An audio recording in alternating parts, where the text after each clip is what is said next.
नमस्कार, आप देख रहे हैं न्यूज आपके साथ। फिलहाल हिसार में मौजूद हैं और हमारे साथ मौजूद है एडवोकेट वीरेंद्र शर्मा जी, जो आम आदमी पार्टी में लीगल सेल के जिला अध्यक्ष हैं। तो तमाम मुद्दों पर उनसे बातचीत करेंगे जो फिलहाल इस देश में चल रहे हैं, जिन पर चर्चा करना अहम जरूरी है। सर, सबसे पहले तो बात करें, वन नेशन वन इलेक्शन कितना जरूरी है आम जनता के लिए। एक पार्टी के आपसे क्या व्यू है और एक एडवोकेट होने के नाते आपका क्या व्यू? देखिए रवि जी, सबसे पहले तो मैं आपके तमाम दर्शकों को मैं प्रणाम करता हूं, वंदन करता हूं।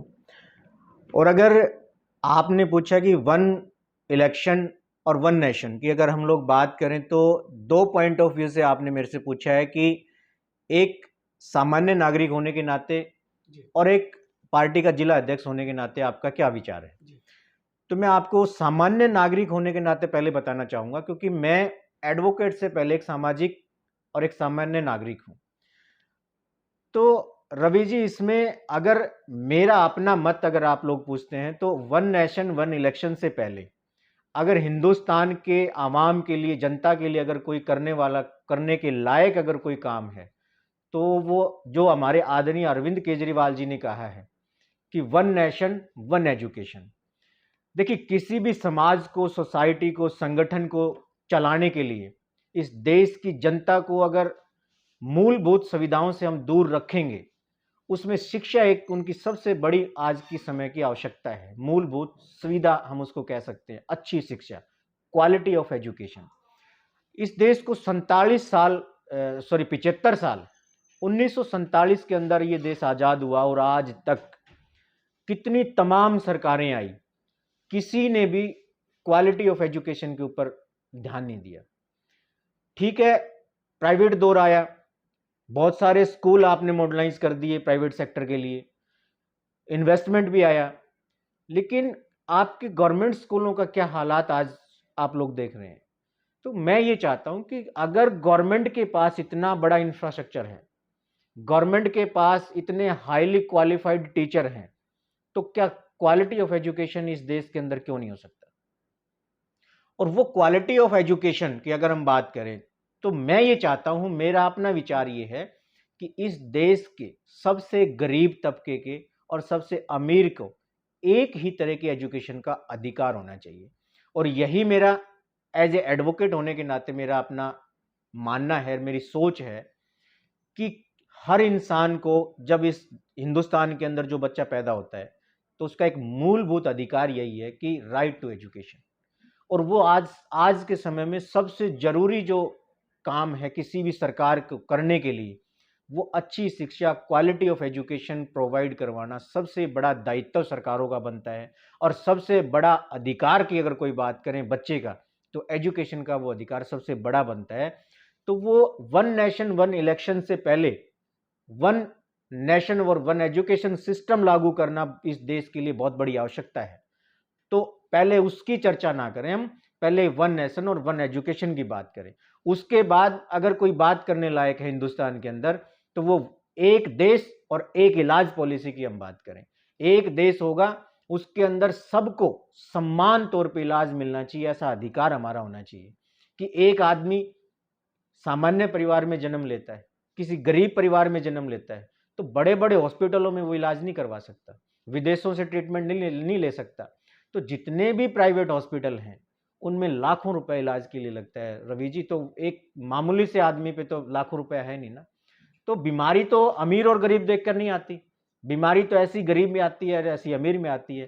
तो अमीरों को इलाज मिल जाता है और गरीबों को इलाज नहीं मिलता, वो बेचारे तड़फ तड़फ के मर जाते हैं। तो एक देश और एक इलाज का यहाँ अधिकार सबको होना चाहिए, एक देश और एक शिक्षा का अधिकार यहाँ होना चाहिए। उसके बाद अगर देश सामर्थ्यवान होता है, उसके बाद अगर लोगों में इतनी समझ आती है, तो आप एक वन इलेक्शन और वन नेशन की बात कर सकते हैं। सर, बात की जाए, जैसे ही इंडिया एक अलायंस का नाम बना, तो भारत के प्रधानमंत्री हैं वो इंडिया का नाम भारत रखने पे चल पड़े। देखिए, ये है, पूरा देश जानता है इनको। ये जो भारतीय जनता पार्टी के जो लोग हैं, इनका जब से ये सत्ता में आए हैं तब से इनकी ड्रामेबाजी ज्यादा होती है, इनका नाम बदलने पे फोकस ज्यादा है। कभी रोड का नाम बदल दिया, कभी किसी गांव का नाम बदल दिया, कभी किसी शहर का नाम बदल दिया, और अब ये पूरे देश का ही नाम बदलना चाह रहे हैं। और ये देश का नाम बदलने की सिर्फ बातें कर रहे हैं। बाबा साहब अंबेडकर जी ने जिस दिन ये संविधान लिखा था, उसी दिन भारत मतलब इंडिया और इंडिया मतलब भारत, ये डेफिनेशन लिखी हुई है। तो इससे हम भारत कहें, इंडिया कहें, इससे कोई अलग मायने थोड़ी हैं। इंडिया कहेंगे तब भी भारत, और भारत कहेंगे तब भी इंडिया है। ये सिर्फ और सिर्फ इनका ये एजेंडा है कि आम जनता की जो परेशानी है, जो लोग महंगाई से त्रस्त हैं, बेरोजगारी से त्रस्त हैं, सर्विस मैन जितने भी हैं, वो अपनी अपनी मांगों को लेकर के रोज धरने प्रदर्शन करते हैं। किसानों ने कितने दिनों तक धरना प्रदर्शन किया, मजदूर लोग कितने धरने प्रदर्शन करते हैं, आशा वर्कर बहनें बैठी हुई हैं। इस सरकार के अंदर युवाओं में कोई सम्मान नहीं है, सर्विसमैन में कोई सम्मान नहीं है, महिलाओं के लिए कोई सम्मान नहीं है, युवा अपने खिलाड़ियों के लिए कोई सम्मान नहीं है। तो ये लोग सिर्फ जो जेन्युइन मुद्दे जो पब्लिक में आते हैं, उनको दबाने के लिए ये सुफोका छोड़ते हैं, इस तरह का प्रोपगेंडा करते हैं, ताकि पब्लिक का ध्यान हट जाए और इनका जो टारगेट है उस पर ये सफल हो जाए, वो चाहे इनका कुछ भी हो सकता है। ओपीएस सरकार ने बंद की थी, लेकिन आज तक कहीं भी सरकार ने ये जिक्र नहीं किया कि वन पॉलिटिशियन वन पेंशन भी इस देश में होनी चाहिए। बिल्कुल, ये आप बीजेपी वाले लोगों से भी एक अच्छा आपका क्वेश्चन है, उनसे पूछिए। अगर ओपीएस का ये विरोध करते हैं, और जहां तक मेरा अनुमान है और मेरे को नॉलेज है, इन्हीं के सत्ता में ओपीएस स्कीम को बंद किया गया था। जो पेंशन स्कीम थी उसमें इन्हीं के लोगों ने इसको बंद किया था, और अब यही लोग इसका विरोध करते हैं कि हम ओपीएस बहाली के विरोध में हैं। लेकिन इनके सभी मंत्री, सभी एमएलए और पुरानी सरकारों के भी पुराने पॉलिटिशियन भी 2 बार सत्ता में आते हैं तो 2 बार पेंशन लेते हैं, 3 बार सत्ता में आते हैं तो 3 बार पेंशन लेते हैं। सत्ता में ना भी आए, विधायक हैं, विपक्ष का है, तो भी वो 2 बार, 3 बार, 4 बार, यहाँ तक कि 6-6, 7-7 बार वो लोग पेंशन लेते हैं। लेकिन एक एम्प्लॉइज बेचारा 58 साल 60 साल तक वो देश की सेवा करता है, उसको कोई पेंशन का अधिकार नहीं है। वो ये विरोध करते हैं इनका। भारतीय जनता पार्टी के लोग विरोध करते हैं, और आम आदमी पार्टी की सरकार पंजाब में आई तो सबसे पहले काम हमने ओपीएस बहाली का किया।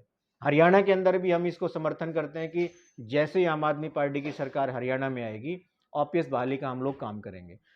इनके लोग, भारतीय जनता पार्टी के लोग, जब हमने आम लोगों की सुविधा के लिए कोई बात करी, शिक्षा फ्री देने की बात करी, बिजली फ्री देने की बात करी, और इस तरह की सुविधाएं आम आदमी को बात करी, तो इन लोगों ने झूठा प्रचार ये किया कि ये रेवड़ियां बांटते हैं। इन लोगों ने कभी ये नहीं कहा कि हमारे मंत्री, एमएलए, सांसद, चेयरमैन सब लोगों को बिजली फ्री देते हैं, मोबाइल का फ्री देते हैं, हजारों किलोमीटर गाड़ियों का फ्री देते हैं। वो जनता का पैसा नहीं है क्या? इनके घरों में फैक्ट्री लगी हुई है कि पैसा यही कमाते हैं और यही अपने ऊपर यूज कर लेते हैं। वो सारा पैसा टैक्स पेयर का पैसा है। तो जब इस एक मंत्री को बनाने के लिए अगर जनता उसको वोट देती है और जनता के वोट से वो मंत्री बनता है और वो फिर बिजली फ्री लेता है, तो जनता बनाने वाली है, उसको कोई अधिकार नहीं है कि वो 200 यूनिट, 250 यूनिट, 300 यूनिट बिजली फ्री यूज कर ले। तो ये सारी की सारी ये लोग ऐसे मिथ्या प्रचार करते हैं। इनकी कहने में, कथनी और करने में जमीन आसमान का फर्क है।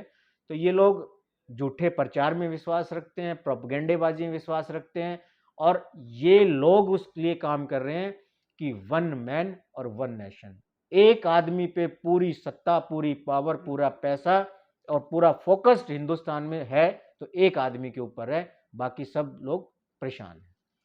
सर, अभी हमने वन पेंशन वन पॉलिटिशियन की बात करी, लेकिन एक चीज और उभर के आती है, जहाँ पे जो सरपंच है या कोई और अधिकारी है, उनके लिए एजुकेशन जरूरी कर दी।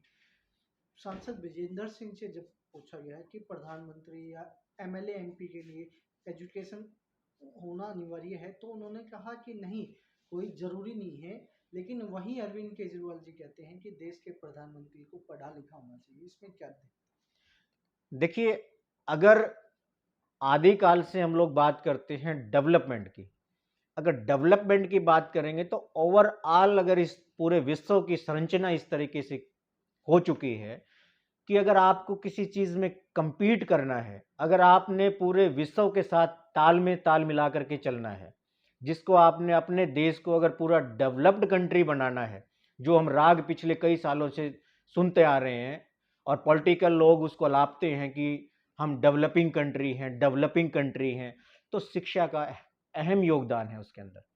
और अगर आपके नेता, अगर आपके मंत्री जो पॉलिसी डिजाइन करते हैं, जो कानून बनाने का काम करते हैं, अगर वो बेसिक चीजों से भी दूर होंगे, अगर उन लोगों को पूरे विश्व के साथ कैसे तालमेल मिलाया जाए, कैसे कदम से कदम हम मिला करके चल सकते हैं, पूरे वर्ल्ड वाइड अगर चीजों का नॉलेज नहीं होगा, तो फिर आप लोग कंपीट कैसे करेंगे चीजों को, देश की इकोनॉमी को कैसे ठीक करेंगे, देश में रोजगार के लिए क्या काम करेंगे।